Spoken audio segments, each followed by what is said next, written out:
Happy Memorial Day, everyone. Welcome to the private coaching group Q&A. We got a lot of questions to get through.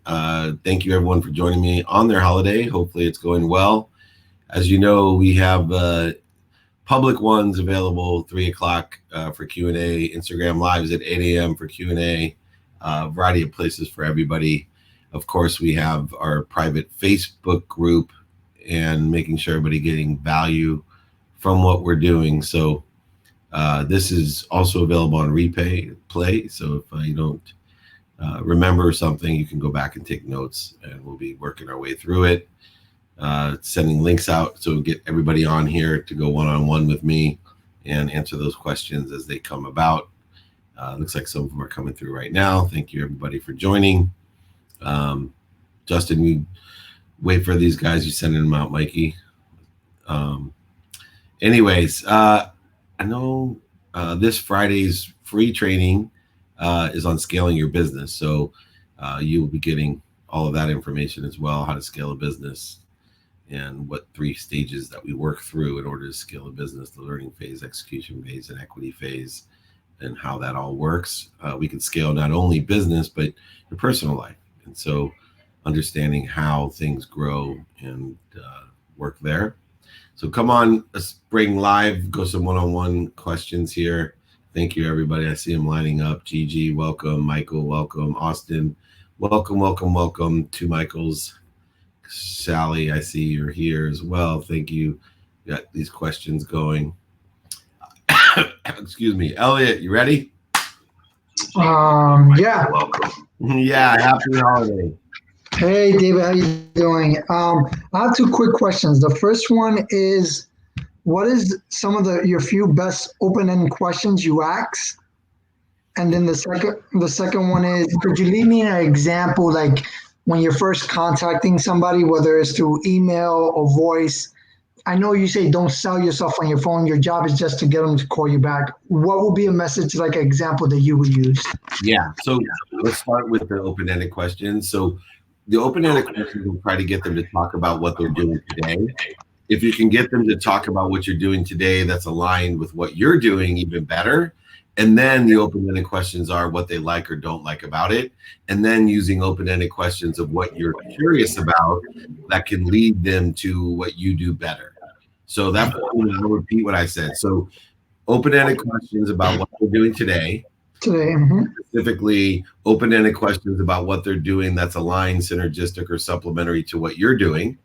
Then asking them what they like about it and don't like about it. Then open-ended questions about things that are more aligned, that are distinctive or giving you more value. And then close-ended questions of, so from what you told me, would it help you if you had red shorts with the American flag on it? All because you asked open-ended questions about what they're doing today on Memorial Day. Oh, really? And I'm in the clothing business, right? So, oh, what are you wearing? Oh, I'm wearing jean shorts and thong, and a tank top. Oh, what do you like about it? Oh, I really like t-shirts, or I don't like this about it. I wish I had a softer cotton. Oh, and then kind of lead, right? Oh, would it help you? What if we had long shorts that were red with an American flag on it? Is that something that you'd like? Oh, I'd love that. Oh, from what you told me, right? Can you see the reason you Yeah. So that's literally how it works. And so, start real broad on the open-ended question so you can engage someone emotionally. And it usually is like, it could be where you're from. I also humor, so a statement can work too. So one of my go-tos all the time is if somebody has, like Justin has a Raptor hat on, I'll tell him, hey, what'd you buy that on sale? Because it immediately, right? Right. So have some go-to jokes about common things that people wear, and get engaged. Or you can always use, I love your purse. I love your shoes. Hey, I love that hat. Hey, are you a Chargers fan? You can start with those statements, then get to really broad. Oh, hey, what are you doing in New York? Or what are you doing here? Is this your first time here? Do you like this place? Oh, what'd you order? Do you like that? And you start leading them to what you do, right? Gotcha. All right. And then the second question, you asked, help me out. Oh, I'm sorry. The second question was, you say don't sell yourself when you're leaving a message. Cold call. How would you get them from a cold call? How would you get them? Because it's easier through relationships that somebody introduced. But how would you get them to call you back, or give me an example of a message you will leave them?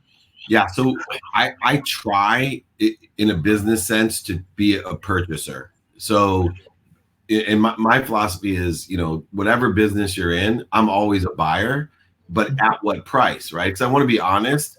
So, let's say you're in the business of selling mugs, but I don't really want to buy mugs, but I want to talk to you about being a business advisor for your mug company. I would call and say, hey, this is Dave Meltzer. I'm calling. I'm interested in buying your mug. They're going to call back, right? Gotcha. I didn't say what price. So when they call back, I'm like, yeah, what's the retail price, wholesale price? Oh, no, that's too expensive. By the way,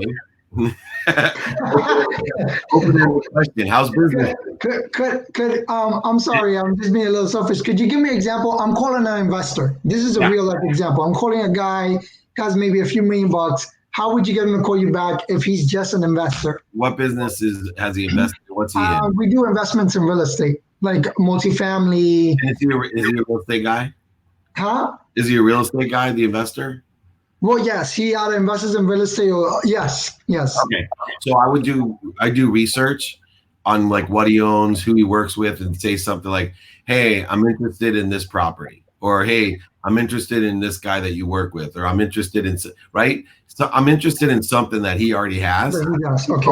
Back, and then I start asking him, "Hey, what's the listing price of that, or how much did you invest in that? Hey, can I ask for some help? I'm looking to buy a property like that." Right. And they're like, what are you investing in now? What do you like about it? What don't you like? And you start doing the leading into your investment.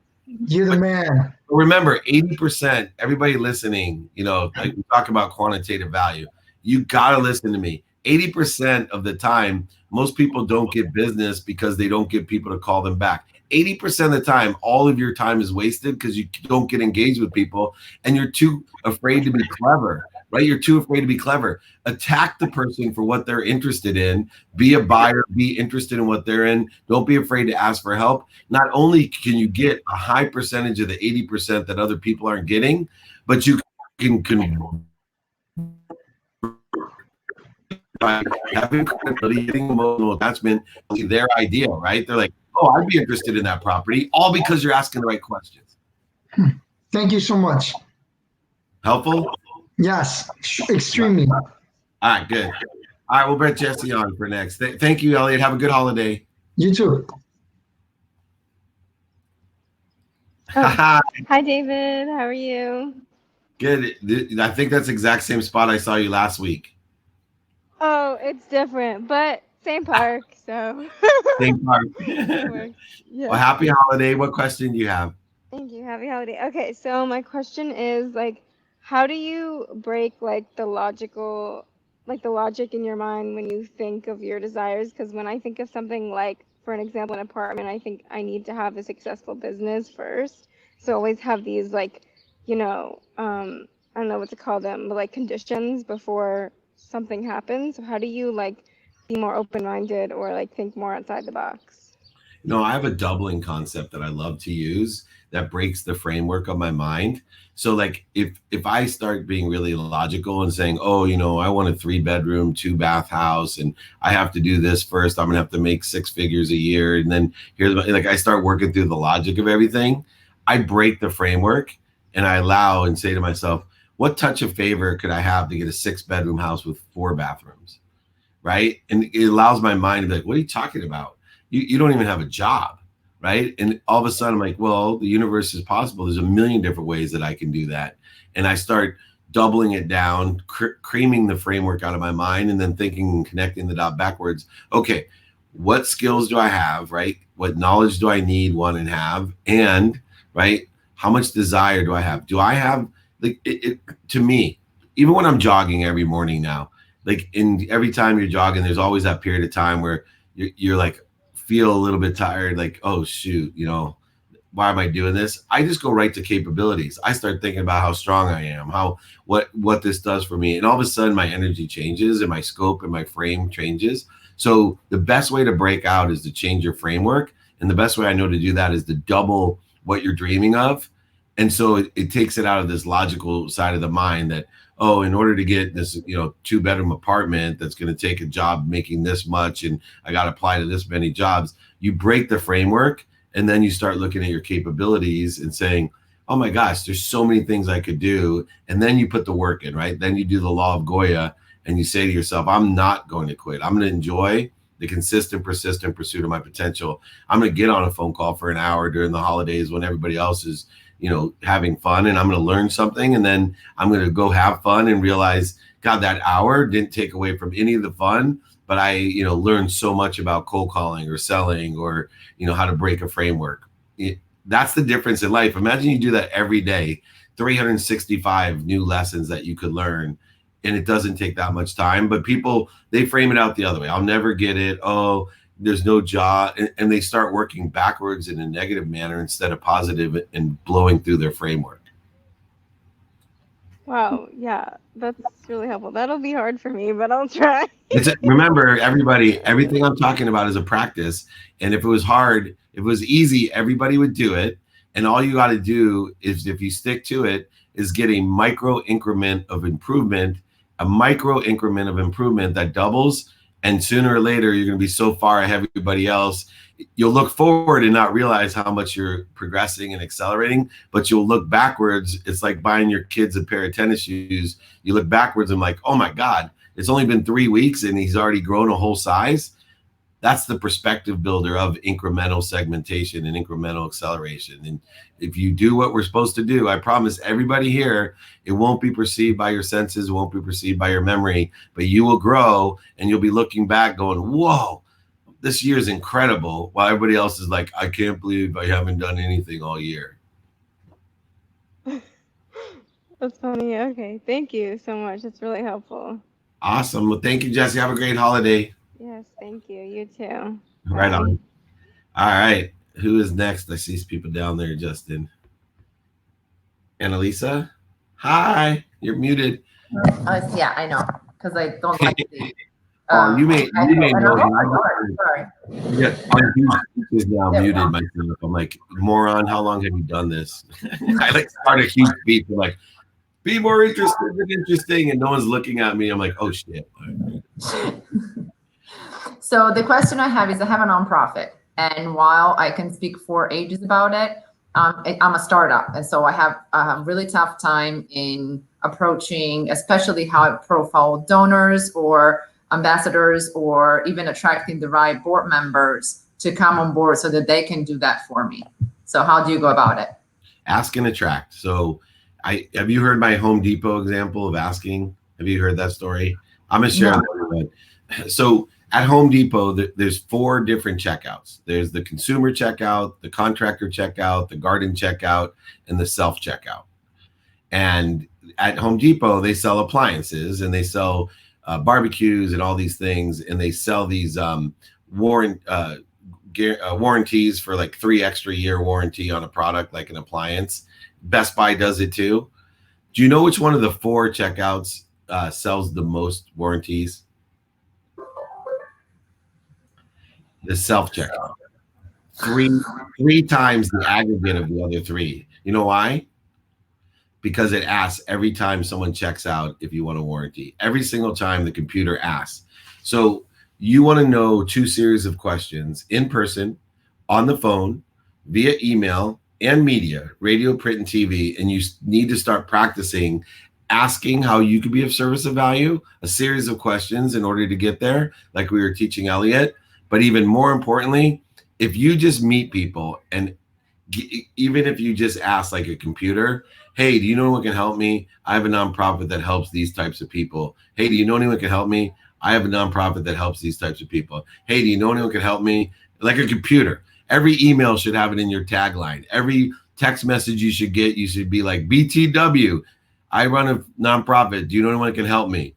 Every single time, watch the numbers grow just because you ask. So I want you, for your homework the next 2 weeks, I want you to ask and practice asking. Most people, when I was young, they knew very few people. They would know their card group or their golf game or the church group or their men's or women's group, the book club. most people, when you ask them, they know on average 1,000 people. And most people only want to do one thing, help. And so you are definitely mathematically putting yourself at a disadvantage. I'm going to change your entire existence by making you an ask practicer. And you're going to get into the practice of asking one question. Hey, I have this nonprofit that helps these people. Do you know anyone that can help me? And you know what's nice about saying, do you know anyone that can help me, is you're asking that person as well. So they may just be a sponsor, meaning that they know people to help you, but they may be a power sponsor where not only do they know people, but they're going to step up and say, you know what, my cousin had that disease, or that occurred to my family. I really want to help. What can I do?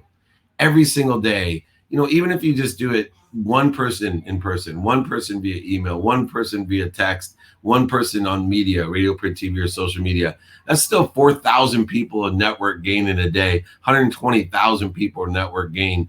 Even if you have only a 1% or a 0.01% or a 0.001%, you're probably way ahead of where you are right now. So you just have one thing to work on, asking.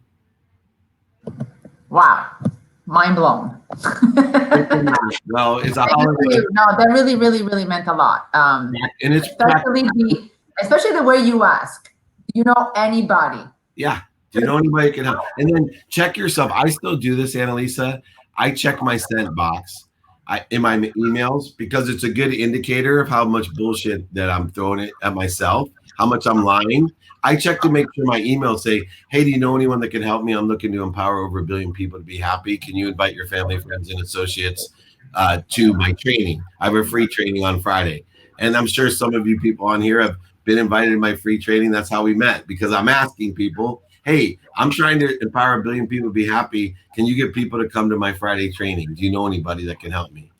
And everybody's like, oh, I'll go. Oh, I got friends. And it keeps growing. So do the same thing for your charity. Thank you. Thank you so much. Happy holiday. Thank you. Happy holiday. Bye. Bye-bye. Very good. All right. These are good questions, by the way, group. Really love having you on. I know it's a holiday, so really appreciate you coming on board. Jay Stone, we got everyone down below. Richie Rich in the car. Hey, what's going on, David? What's the question for the day? I'm good. All right. So the question for the day is, right, starting June 1st, I'm going to be going on a dopamine detox. Just, no alcohol. Can you hear me? Can you hear me? Yeah. Okay. Yeah, no alcohol, minimal social media unless I'm posting content for my brand and things like that. No narcotics, no, just things that are not really helping me get to my goal, right? And one thing I realized is, I've been personally developing myself for, almost 2-3 years now, is who do I listen to, right?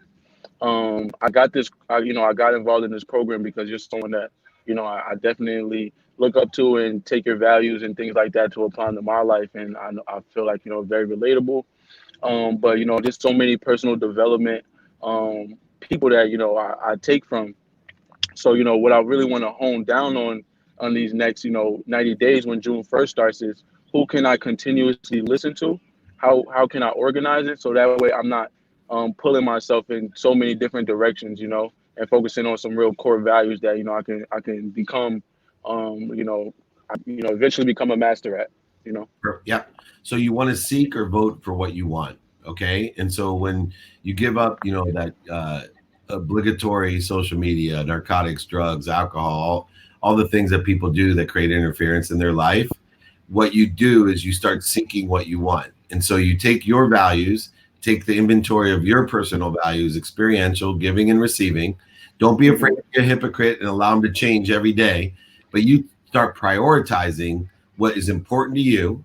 And you say to yourself, okay, I want somebody that knows how to scale a business. All right, I'm going to seek information from this person because they're an expert in scaling a business. I want to have an intimate relationship, right? Here's an expert in intimate relationships. I'm going to seek the information. I'm going to go seek it. I'm not just going to generally search around. I'm going to go and do specific searches, ask people, find the mentorship. I want to sleep better. I'm going to go search Dr. Meeta Singh and look up all the information she has about sleep.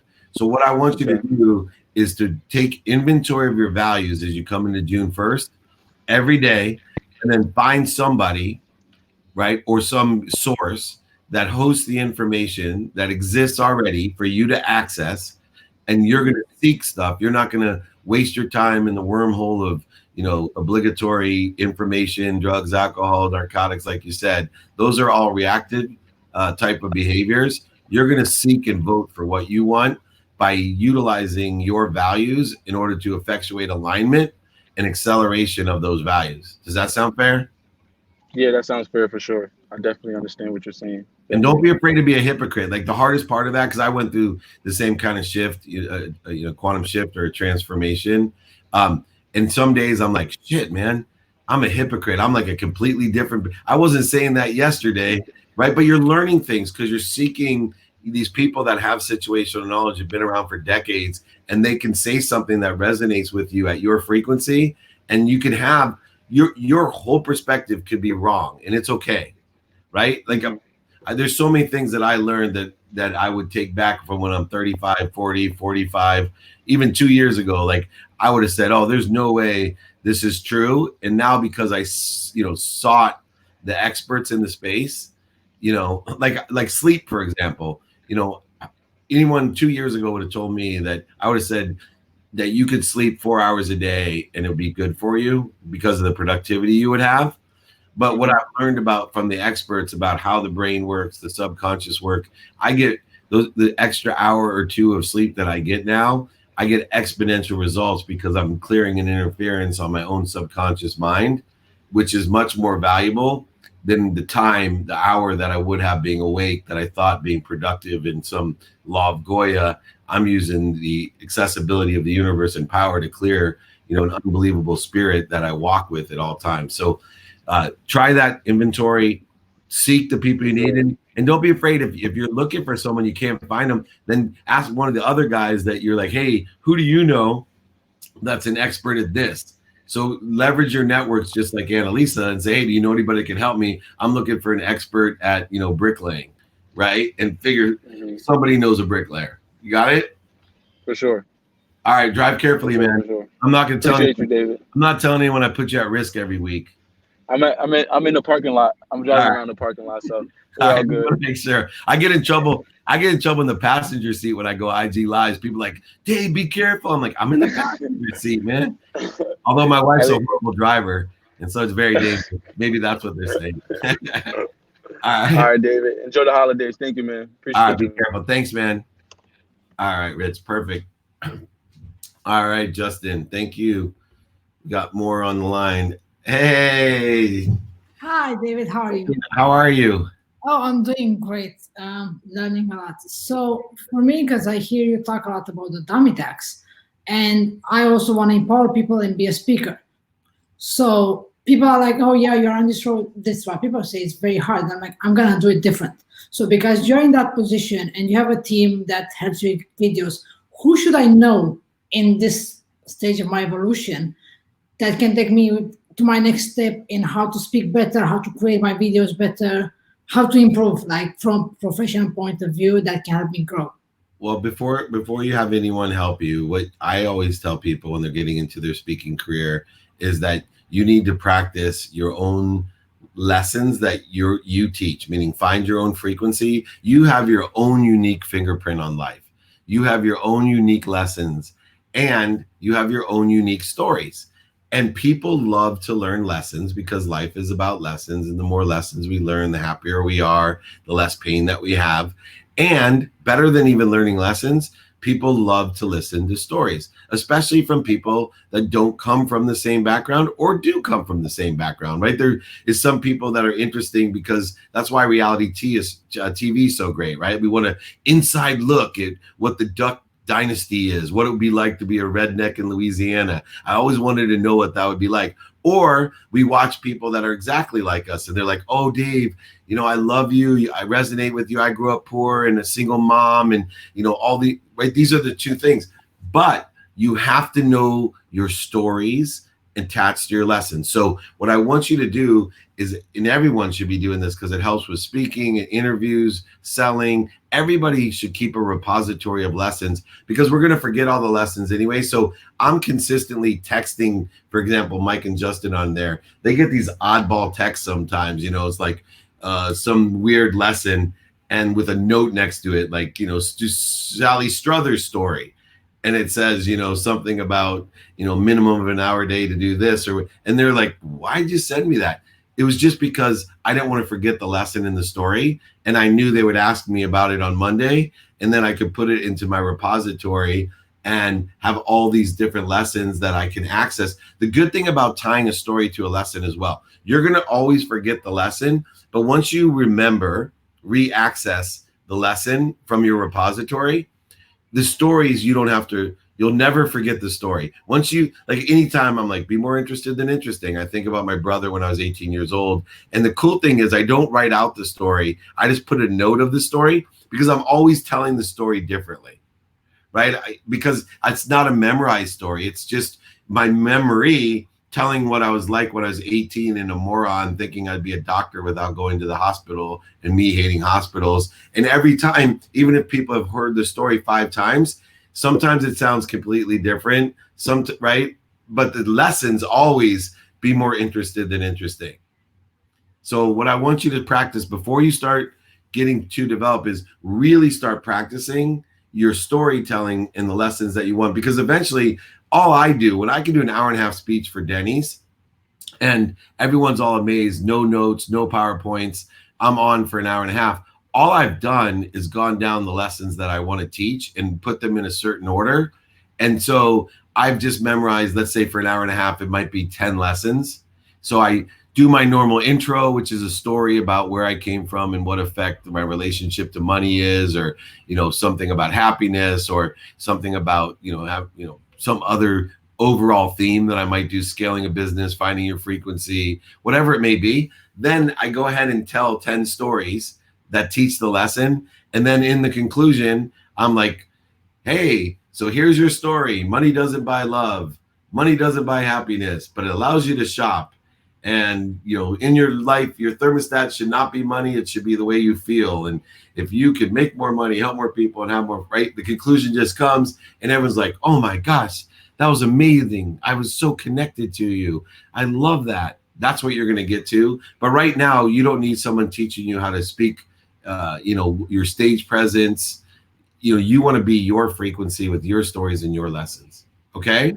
Yeah, because the reason why I'm doing this is my idea is I want to be the person I didn't have growing up. Because usually this comes from a story, and purpose is something that I want to give back.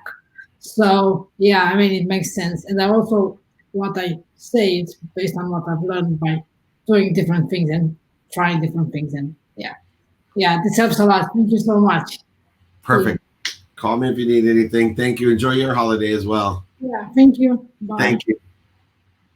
That's one of my favorite lessons for all of life. The better you tell lessons and stories, the more you'll emotionally connect with people and allow you to have more credibility, and then get to the quantified side of what Ellie and I were talking about, the reasons, impacts, and capabilities of math. All right, let's bring on the next person. Elizabeth. Hey, David, how you doing? Oh my gosh, you could have come here in person. Right? I have an update. Where are you? I'm in Puerto Rico. Oh. And yeah, I just wanted to give you a quick update. So I don't know if you remember a while back, I told you when we were at SDSU, I was like, David, I want a paid internship for the summer. And I don't want to just be any internship. I want it to be someone sitting in that position I want to be in. And, I sent all these emails like a couple months ago, and I got all this no's, which just putting it out there for people. I don't know if this is like key lessons that David teaches us, a couple no's, but our yes is coming. So the one that I thought was a long shot ended up saying yes and just offering me a job, basically paying me and everything. And that's kind of where my question comes on. And I wanted to say thank you, first of all, for that. And my question is, the first 2 weeks was like pretty easy going. They just gave me like memo research, stuff like that. I'm on an entertainment criminal kind of law firm. And at first I was just doing research, and I guess they liked the research I was doing. So now they're like relying on me more, giving me like more specific kind of tasks, which a lot of it I know nothing about. So I was kind of what, may I have your kind of perspective on that, kind of how can I handle that I don't want them to think I'm dumb. Yeah. You know? Good question. You know, obviously I've had a lot of interns, free interns, paid employees. This is key for everyone. Do your best of what you do know, but come prepared to the person to ask them what you don't know. Meaning, if I don't want someone just sending me an email saying, what should I do? Or coming into my office and throwing something saying, I don't know, what should I do? I want someone to come in and say, so here's the shot that I gave at it, right? This is what I think it was supposed to be. I put this, but it could be this. I would love a little bit of your feedback and guidance. Man, everyone's gonna be like, oh, Elizabeth's incredible. Because first of all, they know you don't know everything. And a lot of times they're testing to see how far they can push what you do know, but they're also testing to see your credibility, because what's true credibility, especially in a law firm, is a lawyer that says, I don't know. Right? Because lawyers that don't say I don't know are very dangerous, especially young ones. And so what you want to do is show that you are more interested than interesting. You're willing to give it a shot.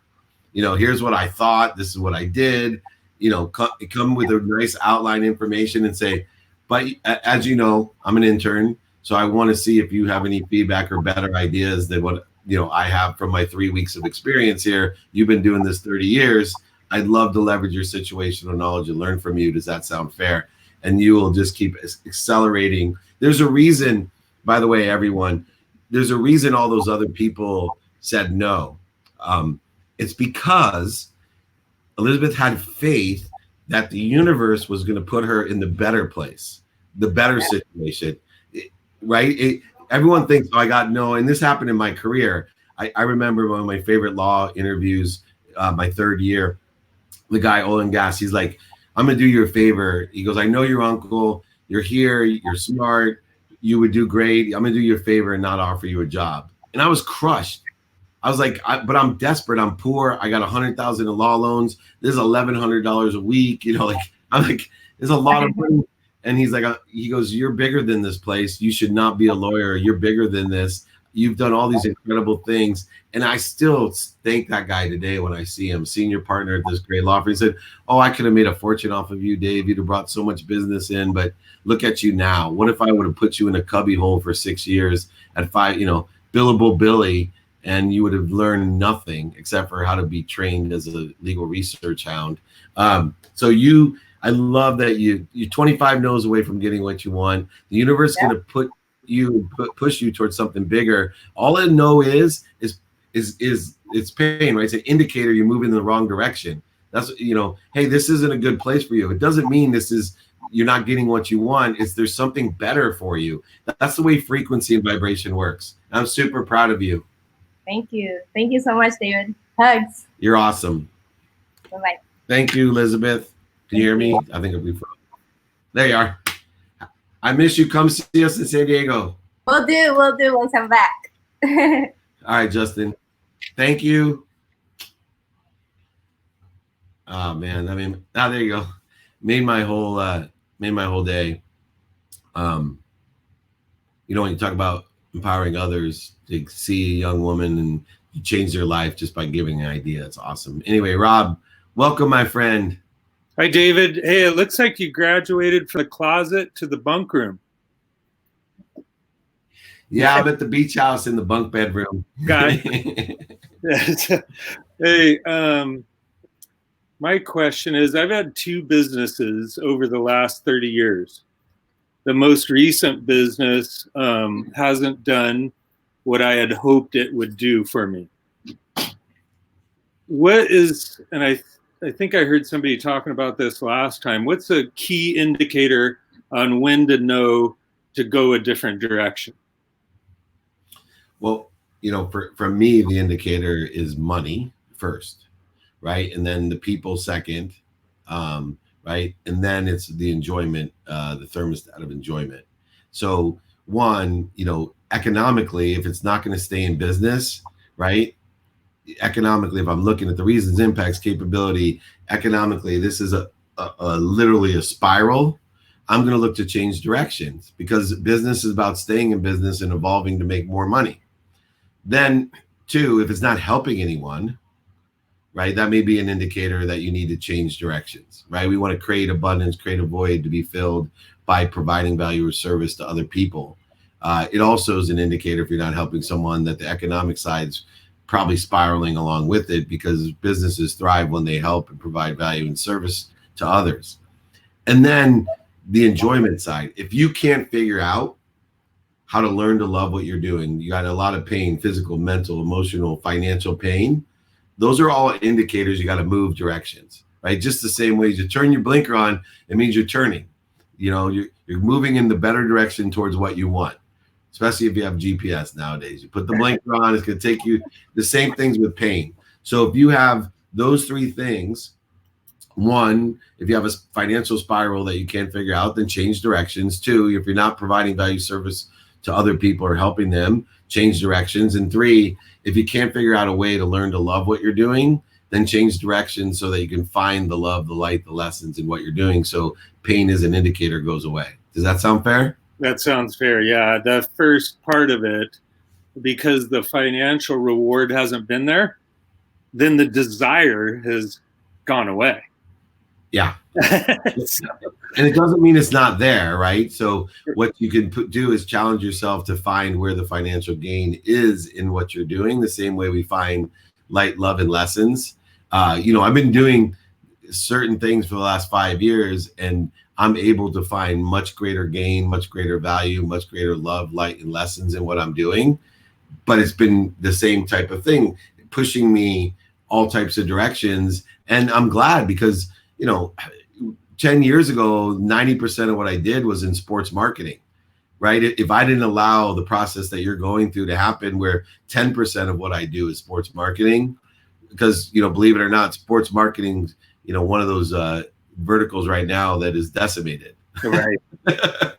You know, I mean, so, you know, it's incredible that how blessed I am, because I pushed and learned and took my capabilities into all types of ways to provide more value to people and to learn to love what I do. I'll find all the things, you know, I found it much more, you know, for me, advantageous to inspire people and, you know, do all these things at sporting events than to sell, you know, signage, right? Right. That led me to where I'm at. You know, your company will lead the same way. Okay. Awesome. So thank you very much. And real quick, Proverbs 27:17, as iron sharpens iron, so one person sharpens another. You're doing that on a daily basis, and we really appreciate it. Thank you. God bless you. Oh, he froze. Thank you. You gotta choke me up today. Thank you. Awesome. All right. Have a good holiday, Rob. Say hi to Kathy as well. Thank you. All right. I think we got one more, Justin, in the dugout. I love this StreamYard. I get to see everybody. Mikey's sitting there with no shirt on. All right. I think we got one more. Technology. Anybody want a shirt like this for 4th of July? Picked it up at Target. They should do graduations at Target. Just have them go down the aisle and then use the microphone. Elliot, congratulations. Chemistry. Bachelor's of Art. Come up and give a speech here on aisle 9. Just have people go directional. Anyway, I'm entertaining today. Do we have one more person, Justin? I'm watching you. I think we don't. No more left. Oh, that was Rob. Okay. All right. Well, we're gonna end a little bit early today. Remember, tomorrow, every day, 3 o'clock this week, I'll be doing more Q&A. You're all welcome to come. Elliot, cool. One more. Got another question real quick? I actually emailed it to you, but I'm going to ask it. Yeah, no, it's better for the group. What are good materials and or programs that you use to better your interns? Because last time I asked my question, you said you always want to add value to them. So like if they being an intern, they want to be a lawyer, you know, set them up with a meeting with very successful lawyers or whatever. How do you add value when you're bringing on an intern? How do you look at it like, okay, how can I add value to them where for the passes their expectations? Yeah, so teach value, right? So I add value to interns because I give them the foundational thinking tools. So I teach 4 things. I have a matrix. no matter what you are, when you're an intern of mine, you learn gratitude, forgiveness, accountability, and inspiration. Because if I can equip you with that, then you'll be able to do the skills, knowledge, and desire. I teach them to take inventory of their values, ask and attract, student their calendar, do it now, and practicing ending fear on top of that. As far as the daily skills, right, of like how to write a press release or, you know, graphic arts or video, they get specific mentors. They request what skills they want to work on. And during the internship, I switch them to people that sit in the situation that they want to be in. But all I teach and care about, the only time I'll push someone and do a little Rudiger on them, or, you know, a Coach Knight, you know, push people, not entitle them, is I'll hit them. If you're not grateful, if you're not forgiving, if you're not accountable, or you're you know, creating interference by judgments, conditions, attacking thoughts, negativity, not understanding inspiration, I'm on your ass, right? I'm here to teach you those 4 things. I will practically look at student the calendar, you know, especially doing it now. Those are 2 areas that young people, I can change their life. If I can get, it's just like today, right? Today's Monday, but it was a holiday. So I would say at least 90% of my company is not a student on the calendar, right? They study it, but like if they were, they would have been last night sending me the calendar for Monday. But since they thought Monday was a holiday, right?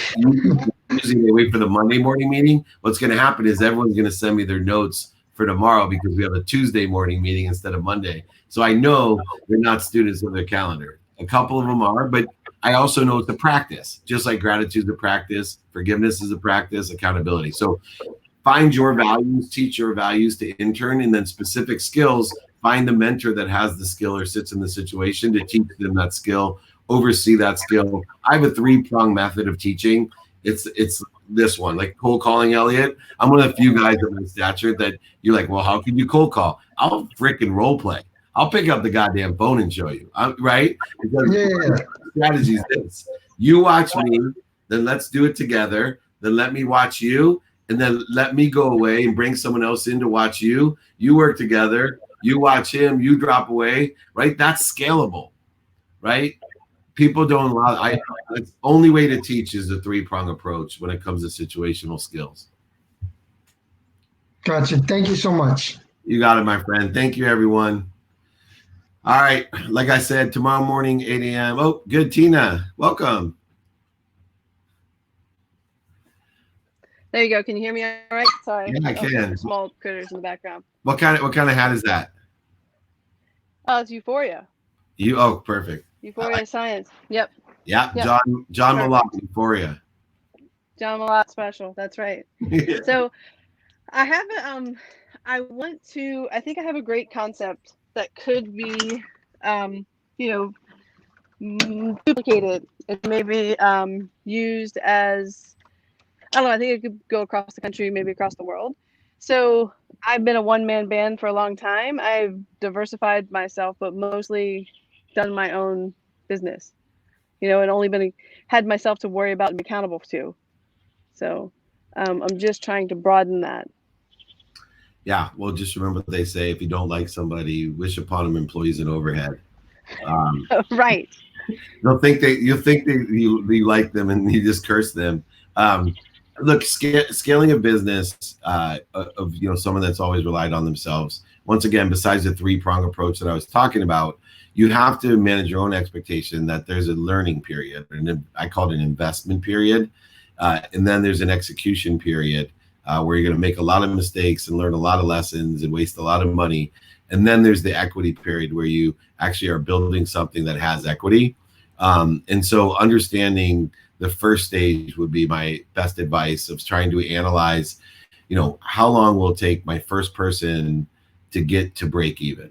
And that's always the criteria that I use for the first stage of scaling is, okay, one person, how long is it going to take me? And I set that objective and I see quantitatively what type of investment, time-wise, money-wise, et cetera, it takes to get somebody to break even. And then we can work on the execution. So I would start with the 1-person model, build from there.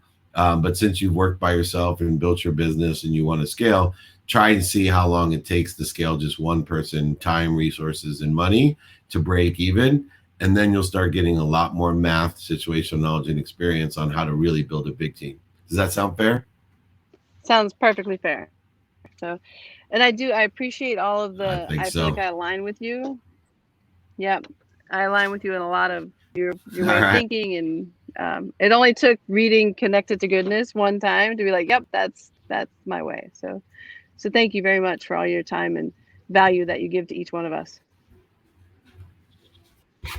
Oh, did you hear me or no? Yeah. I'm not sure if you got all that, but I hope you did. I did. I got it. I did. Thank you. I got 90% of it. I'm getting good at this. Okay, good. This COVID talk, COVID language 101. I'm getting good at interpreting. Okay, perfect. Anyway, thank you so much for your value. All right, and let me know if you know anybody that can. Let me know if you know anybody that can help me. That's right. There you go. Do you know anybody that can help me? Absolutely. Let's build you. Help me. All right, you got it. Thank you so much. Thank you, Take care. All right, awesome. Appreciate you. All right, bye-bye. Appreciate you. Very, very good. I really appreciate it. Sahara, my travel goddess, how are you? I'm good. How are you, Dave? I'm great. Are you enjoying your holiday? Yeah, I've just been working all day and just hanging out with my mom and my dog. So No work, everybody. Activity you get paid for, activity you don't get paid for. Work is a torture. You don't work. Right. No, I absolutely love what I'm doing. So no, that's why I'm doing it today. Awesome. Well, what question you got for me? Okay, so I became a travel coach after graduating with a degree in hospitality and tourism, and I spent over 10 years traveling on and off around the world, and I've struggled for a long time figuring out how I could use my experiences in travel and my knowledge to have a purposeful career. And when I didn't find that and already explored kind of what everyone else was doing, I created a travel coaching business because I saw the online booming industry of coaching in general, and it made sense to me.